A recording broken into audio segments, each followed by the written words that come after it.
I just finished well, I'm not finished yet. I still have to eat dinner. But I'm on day 2 of my little experiment, doing a keto challenge for 2 weeks.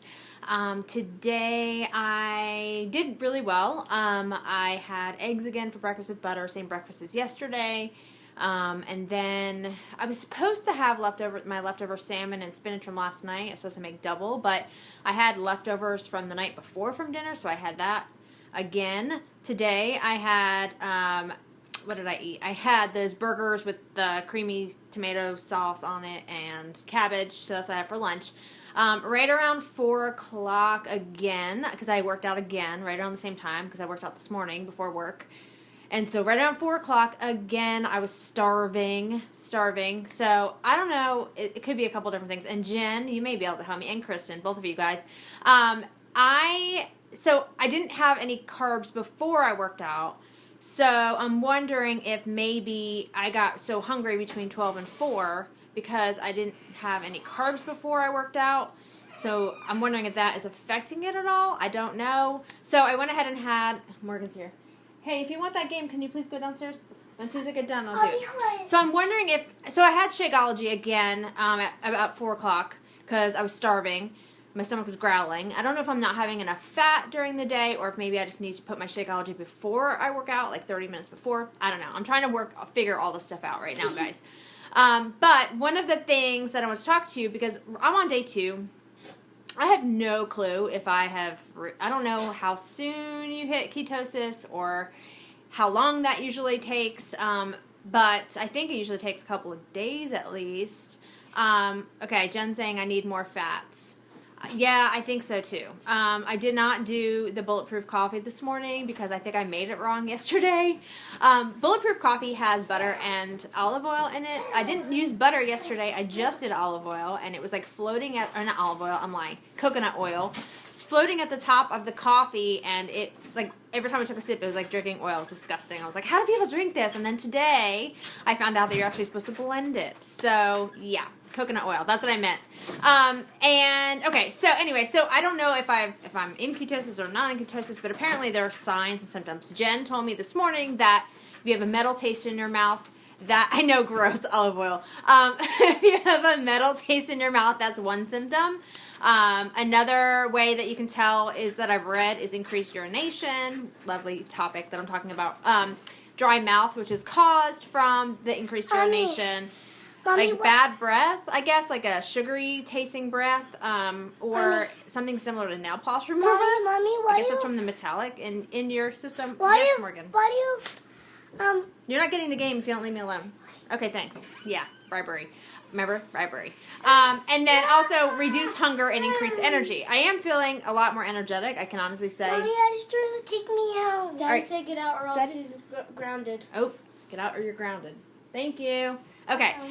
Sorry, guys. I am feeling a lot better overall. Like, I feel a little bit more clear, although I don't think I got enough sleep last night and I'm a little tired. But I did have a little bit of stomach ache this afternoon, like shortly after I had my Shakeology. And I don't think it was caused from the Shakeology, but I had a little bit of stomach ache. I did put coconut oil in my Shakeology because I thought it might help me because I didn't think I was getting enough fats. But another sign, sorry, I'm like all over the place right now, of the ketosis is, I said that, see, maybe I'm not as clear as I thought. I already said that. Anyways, so yeah, so day 2, this is a total learning process for me. I have no idea what I'm doing or if I'm doing it right. I've read a whole lot and I've listened to a whole lot and I'm kind of flying by the seat of my pants right now. But I am following a specific meal plan, but I'm trying to alter it I'm trying to listen to my body and kind of alter it as needed. So I think maybe I do need to eat more fats. That might help. Possibly I'm going to try shifting and drinking my shake maybe 30 minutes before I work out because that may just give me the carbs that I need. And then later maybe I won't be so hungry. I don't know. I'm going to try out some different things. But tonight for dinner is... I'm looking at my meal plan right now. Pesto chicken casserole with feta cheese and olives, which sounds delicious to me because I love feta, because feta makes it all better. And yeah, like Jen said, Jen just commented, do what works for you. So that is what I'm trying to do. I want to do what works best for me because not every person is the same. Not every person's body is the same. So what works for one person may not work for another person. So I think a lot of this is really kind of dialing into what feels right, listening to your body. If you're hungry, eat. You know, I haven't tried. I know a lot of people drink bone broth on this, and I have not done that yet. I haven't made my own, but I did buy some bouillon, but I forgot that I even had it until today when I got hungry. So I may try to do that. Maybe just boil some of that up and bring that to work with me tomorrow to help me if I do get a little hungry throughout the day. But yeah, so I mean, so far so good, other than the little stomach ache, which only lasted maybe like 10 or 15 minutes. And I think that also could be just from all of the added fat. My body's just not used to it right now. So I think there's a little bit of like a honeymoon period when you do this, where your body's kind of getting used. I guess honeymoon wouldn't be really the best description, probably, but they call it the keto flu, where you just kind of don't feel right. Yeah, so I'm having black olives. I'm very excited. I love them. My favorite. Like I said, literally will eat olives all day long if I could.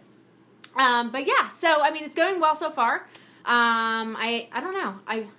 I don't know if I've lost anything. I don't have a scale, so I'm not even going to be able to do a true test to tell you guys, like, oh, I lost this much weight. I have no clue. I didn't even take a before picture, so maybe I should do that, just so I can kind of compare to see the differences. But, yeah, I'm really bad. I'm, like, supposed to be the queen of before pictures and weighing, and I don't own a scale right now, so I can't even do that. I don't really want to own a scale because I don't want to be a slave to it. So as much as I feel like I probably should get one, I don't really want to, so I'm not going to. But anyway, so yeah, so that's my day 2.